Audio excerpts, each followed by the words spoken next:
एक सम्राट जो कि अब बूढ़ा हो चुका था, उसे अपने 3 पुत्रों में से किसी एक को अगला सम्राट नियुक्त करना था। लेकिन सम्राट के सामने समस्या बहुत बड़ी थी, क्योंकि उसके तीनों पुत्र बल, बुद्धि और राजनीति में एक से बढ़कर एक थे। वो ये निर्णय ही नहीं ले पा रहा था कि अपना उत्तराधिकारी किसे बनाया जाए। वह पिछले कई महीनों से इसी उधेड़बुन में था कि किसी तरीके से उसे ये पता लग जाए कि इनमें से सबसे अच्छा सम्राट कौन बन सकता है, कौन है जो उसके साम्राज्य को और फैला सकता है, इसे और धनवान और समृद्ध बना सकता है। उसने कई बार अलग अलग तरीकों से अपने बेटों की परीक्षा लेने की कोशिश भी की। उसने उनसे तरह तरह के प्रश्न पूछे, लेकिन हर बार तीनों ही राजकुमार सम्राट की नजरों में एक ही योग्यता वाले सिद्ध होते। सम्राट की समस्या लगातार बढ़ती ही जा रही थी। लेकिन उन्हीं दिनों सम्राट के महल में एक बूढ़ा सन्यासी भिक्षा मांगने आता है।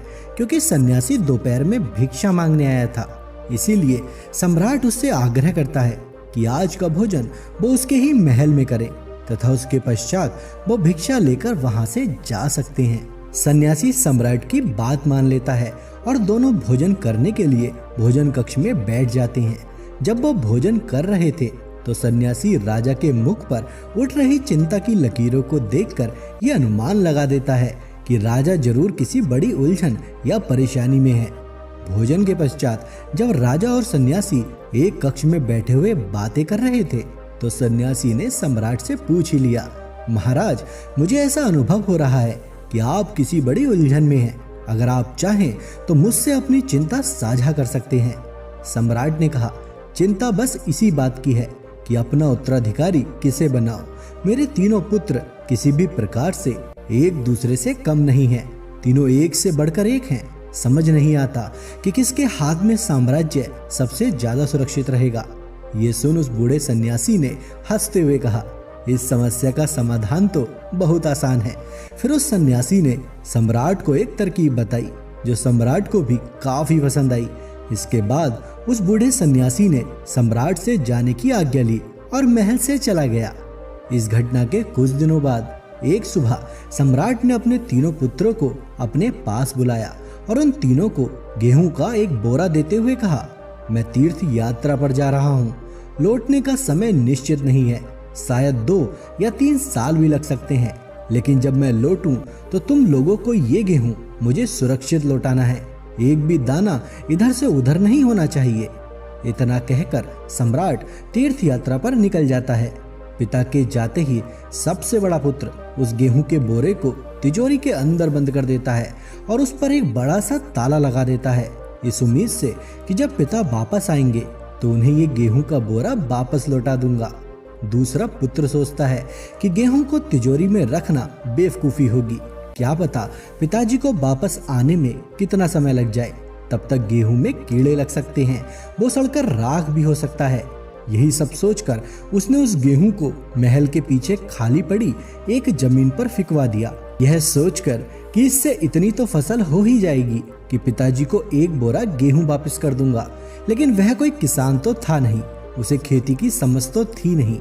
उसने गेहूं को ऐसे फेंका था जैसे कोई किसान कभी नहीं फेंकता। उसने गेहूं फेंकने से पहले ना तो जमीन की जांच की थी कि जमीन बंजर है या उपजाऊ, ना तो उसने जमीन जुतवाई थी, ना ही उसमें से खरपतवार हटवाई थी और ना ही जमीन को किसी भी तरह से तैयार किया था फसल बोने के लिए। बस भगवान भरोसे फेंक दिया था कि जब भगवान इतने सारे फालतू के पौधे उगा देता है तो मेरे गेहूं के पौधे तो उगा ही देगा। सबसे छोटे बेटे ने सोचा कि गेहूं को तिजोरी में रखना तो साफ साफ मूर्खता होगी। पिताजी के वापस लौटने तक उनका सड़कर राख बन जाना तो निश्चित ही है और गेहूं को किसी भी जमीन पर भगवान भरोसे फेंक देना भी जोखिम लेने जैसा होगा। इसीलिए उसने एक निर्णय लिया। वह एक किसान के पास गया। उसने उस किसान की मदद से एक अच्छी उपजाऊ जमीन वाला खेत ढूंढा, उसमें से सारे खरपतवार हटवाए और उसे जुतवा कर अच्छे से तैयार करवाया और फिर उसमें बीज बोए और फिर समय समय पर उन्हें खाद और पानी भी दिया। 3 साल बाद जब पिता वापस आए तो सबसे बड़े बेटे ने तिजोरी खोलकर दिखाई। वहां राख के ढेर के अलावा और कुछ न था। पिता ने क्रोधित होते हुए कहा, मैंने तुम्हें जीवित दाने दिए थे जिनमें असीम संभावना थी, जो विकसित होकर इन 3 वर्षों में सैकड़ों गुना हो सकते थे। लेकिन तुमने उन जीवित दानों को मिट्टी कर दिया, जो जिंदा थे उन्हें भी मार दिया। जो विकास की संभावना थी वो सब तुमने नष्ट कर दी।